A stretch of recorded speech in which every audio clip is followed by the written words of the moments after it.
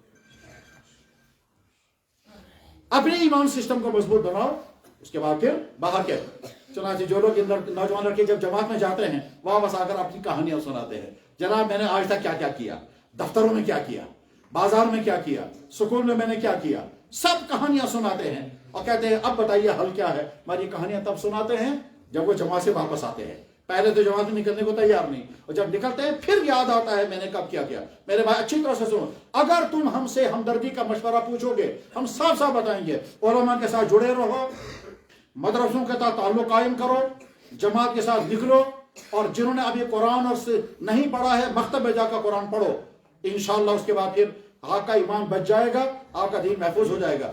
مدارس کے ساتھ مربوط، علماء کے ساتھ رابطہ، مکاتب کا قیام، دعوت و تبلیغ کے ساتھ جڑنا، یہ چند چیزیں اگر نہیں تو اس کے بعد پھر نہیں معلوم ہے آگے چل کر کیا حالات آنے والے ہیں۔ وہ کیا، یہاں کے نوجوان ڈرگز میں ہوں گے، یہاں کی عورتیں بدکار ہو چکی ہوں گی، حرام بچے پیدا ہو رہے ہوں گے، والدین کے فرمانداریاں نہیں ہوں گی، والدین بچوں کو بوجھ سمجھنے لگیں گے، معاشرہ بگڑ چکا ہوگا، لا علاج بیماریاں مسلط ہوں گی، کینسر اتنی تیزی سے پھیل رہا ہے اور زیادہ پھیلتا رہے گا۔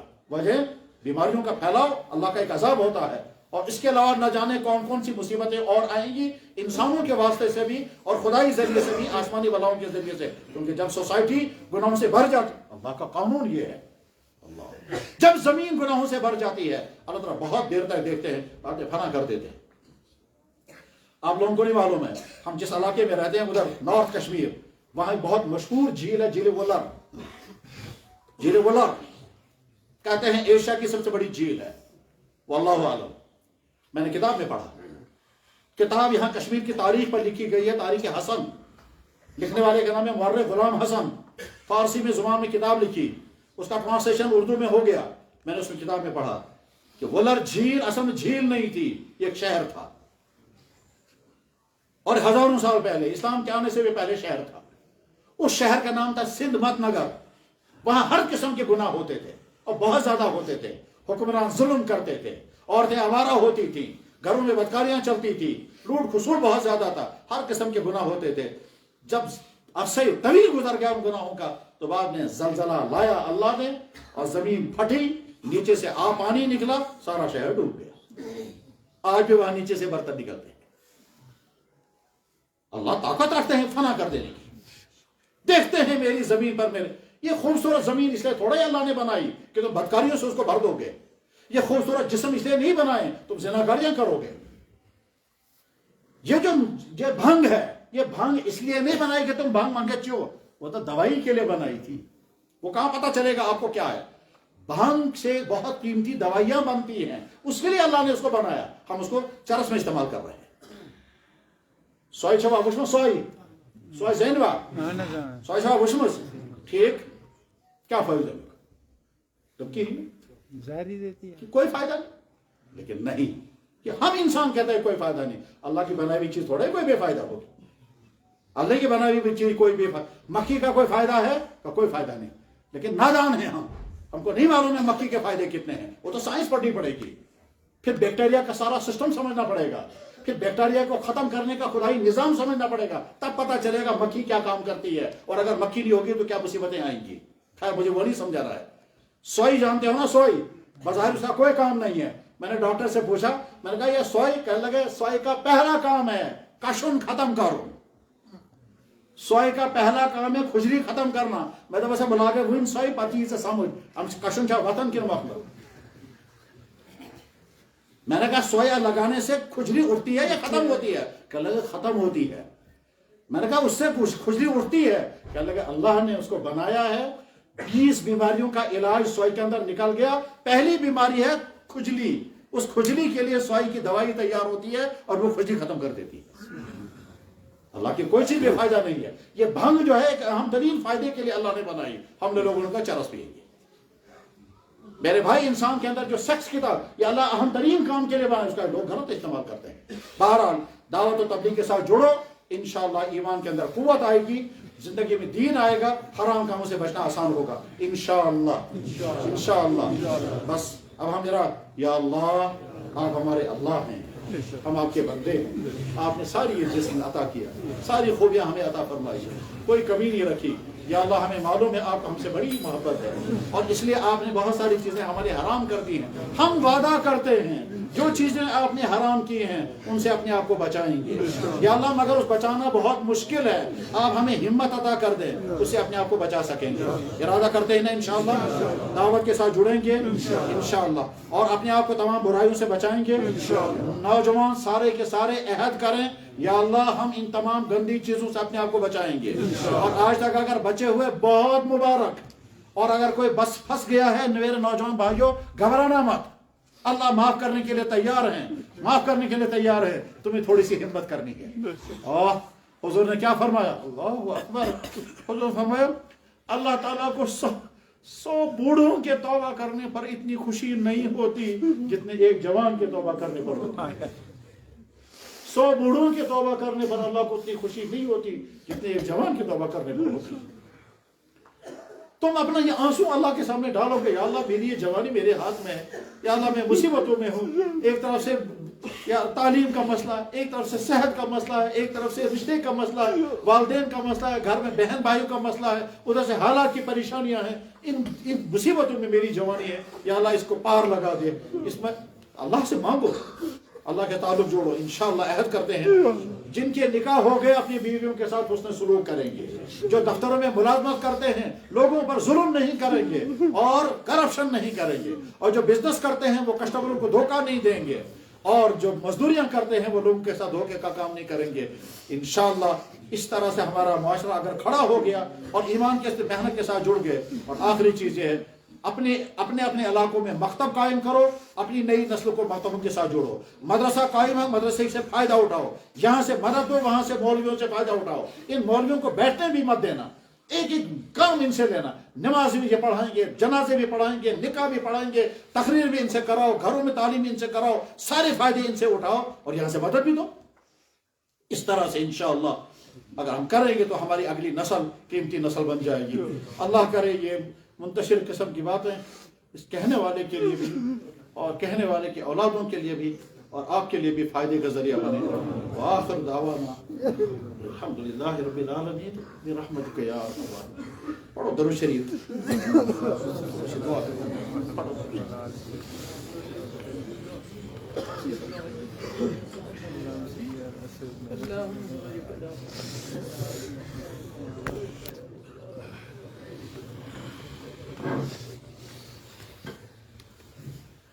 الحمدللہ الحمدللہ الحمدللہ الذی ہدانا لہذا وما كنا لنهتدی لولا ان هدانا اللہ.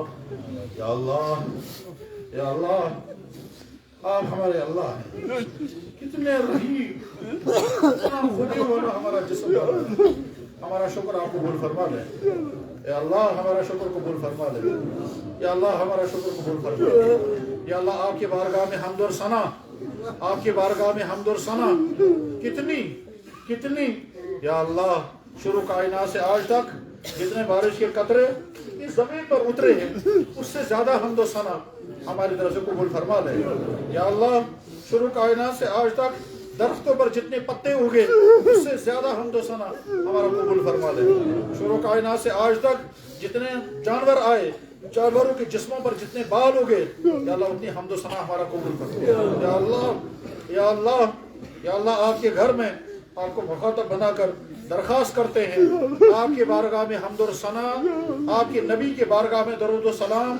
آسمان کے قطروں سے بھی بارش کے قطروں سے بھی زیادہ درختوں کے پتوں سے زیادہ جانوروں پر جسموں پر اگنے والے بالوں سے بھی زیادہ ریگستانوں کے ذرات سے بھی زیادہ جتنا درود و سلام آپ نے اپنے نبی پر اتارا اس سے زیادہ اور جتنا آپ کے نبی تمام نبیوں نے آپ کی حمد و ثنا کی اس سے زیادہ حمد و ثنا ہماری طرف سے آپ کی بارگاہ میں. یا رب العالمین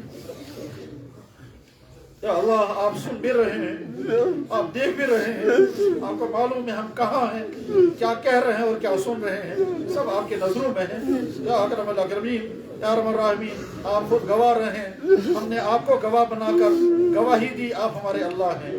آپ گواہ رہے ہیں ہم نے آپ کو گواہ بنا کر گواہی دی محمد رسول اللہ سچے نبی ہیں.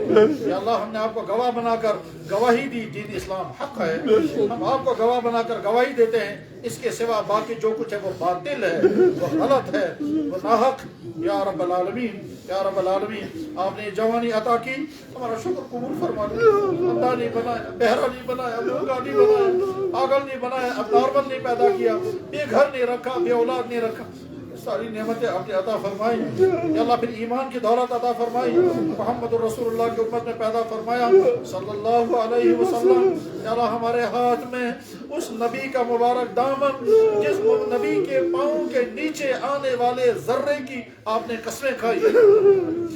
یا اللہ جس نبی کے جسم عطا کی آپ نے قسمیں کھائی جس نبی کو پیار سے آپ نے کہا اے میرے نبی آپ تو میری نظروں میں ہیں فإنک بِأَعْيُنِنَا حِینَ تَقُومُ. اللہ نے محبت سے اپنے نبی کو کہا اے میرے نبی جب رات کو آپ اٹھتے ہیں تو میری نظروں میں ہوتے ہیں. یا اللہ کتنی محبت ہے آپ کو اس نبی سے اس نبی کے امت میں آپ نے ہم کو پیدا فرمایا آپ کا احسان ہوا ہم شکر ادا کرتے ہیں. یا اکرم الاکرمین یا ارحم الراحمین ہم نے جو غلطیاں کی ہیں بہت کچھ بھول گئے کچھ یاد ہے. یاد آتا ہے تو کبھی شرمندگی ہوتی ہے یاد آتا ہے تو کبھی ذہن سے جھٹک دیتے ہیں. یا اللہ لیکن آپ کے ہاں تو سارا لکھا ہوا ہوگا معاف کر دیجئے. یا اللہ معاف کر دیجئے ان آنکھوں سے ان ہاتھوں سے یا اللہ اس جوانی سے یا اللہ کمانے میں خرچ کرنے میں یا اللہ جہاں جہاں جو غلطیاں ہوئی ہوگی معاف فرما دیجئے. یا اللہ معاف فرما دیجئے. یا اللہ جب آنکھ غلط استعمال ہوئی آپ کو طاقت تھی اسی وقت آنکھ کی روشنی چھین لیتے. یا اللہ جس وقت دل میں برے خیالات آئے آپ کو طاقت تھی اسی وقت ہارٹ اٹیک ہو جاتے. جس وقت دماغ میں بری باتیں سوچی اور مزہ اٹھایا آپ کو طاقت تھی اس وقت برین ہیمریج ہو جاتے. جب ہم غلط راستوں کے لیے چلے ڈرگس لینے کے لیے شراب پینے کے لیے غلط ملاقات کے لیے کسی برے ارادے سے جب چلے یا اللہ آپ کو طاقت تھی اسی وقت فالج گر جاتا ٹانگیں بیٹھ جاتی. یا اللہ جب یہ ہاتھ آگے بڑھے کسی غلط کام کے لیے آپ کو طاقت تھی اس وقت ان ہاتھوں پر فالج گر جاتا. اور ہم نے دیکھا ہے کتنوں انسانوں کا یہی حال ہو گیا.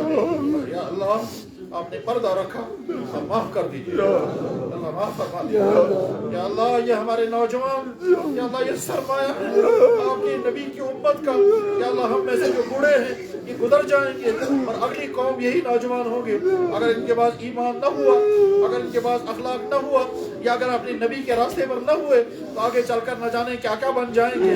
یا اللہ یا اللہ یا اللہ ان کے ایمان کو بچا دیجئے ان کے کردار کو بچا دیجئے ان کے اخلاق کو بچا دیجئے. یا اکرم الاکرمین یا ارحم الراحمین 5 چیزیں ایک نوجوان کا سرمایہ ہے اس کا ایمان، اس کے اعمال، اس کے اخلاق، اس کے عادات، اس کا کردار اور اس کی صحت. یا اللہ ان جوانوں کو اپنی ان 5 چیزوں کی حفاظت کی ہمت و توفیق عطا فرما. یا اللہ جو نوجوان بے روزگار ہیں ان کو حلال روزگار عطا فرما. یا اللہ جو بے نکاح ہیں ان کے نکاح جلد سے جلد مقدر فرما. جو بے اولاد ان کا اولادیں عطا فرما. جن کے گھروں میں مصیبتیں ہیں مصیبتیں دور فرما. جن کے گھر میں جو پریشانی ختم فرما. یا اکرم الاکرمین یا ارحم الراحمین جن کے جو مسائل ہیں وہ مسائل حل فرما. یہ سننے والے اللہ آپ تو سچے ہیں. آپ نے تو خود فرمایا ادعونی استجب لکم، مجھے پکارو میں ضرور سنوں گا. یا اللہ تو آپ کا وعدہ جھوٹا تو نہیں ہو سکتا. مگر یا اللہ اور آپ نے خود ہی فرمایا امن یجیب المضطر اذا دعا، جب کوئی انسان مضطر ہو جاتا ہے میں ہی تو ہوں جو کہ ان مضطروں کی پکار کو سنتا ہوں. یا اللہ اے اللہ ہم میں سے جن کے جو مسائل ہیں وہ مسائل حل فرما.